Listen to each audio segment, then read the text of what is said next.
একসময় এক গ্রামে একজন সৎ কিন্তু গরিব কৃষক বাস করতেন। তার ছোট্ট একটি কুঁড়ে ঘর, পাশে সামান্য জমি আর একটি মাত্র হাঁস ছিল। সেই হাঁসটিই ছিল তার সবচেয়ে বড় সম্বল। প্রতিদিন সকালে কৃষক ঘুম থেকে উঠে হাঁসটিকে খাবার দিতেন এবং খুব যত্ন করতেন। একদিন সকালে কৃষক হাঁসটির খোঁয়াট পরিষ্কার করতে গিয়ে অবাক হয়ে গেলেন, কারণ তিনি দেখলেন হাঁসটি একটি খাঁটি সোনার ডিম পেড়েছে। প্রথমে তিনি বিশ্বাসই করতে পারলেন না। ভাবলেন হয়তো চোখের ভুল। ডিমটি হাতে নিয়ে ভালো করে দেখলেন, একদম আসল সোনা। কৃষক ডিমটি বাজারে নিয়ে গেলেন।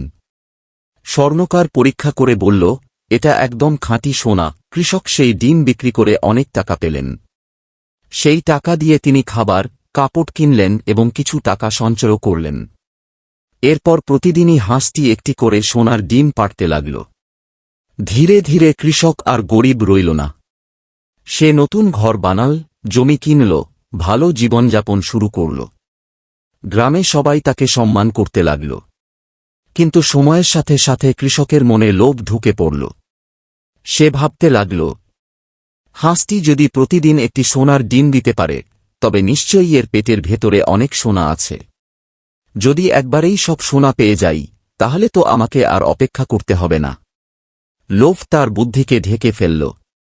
একদিন সে সিদ্ধান্ত নিল, আজই হাঁসটিকে কেটে ফেলবে।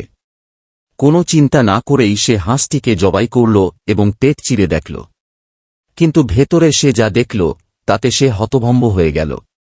হাঁসটির পেটের ভেতরে কিছুই নেই, শুধু সাধারণ অঙ্গপ্রত্যঙ্গ।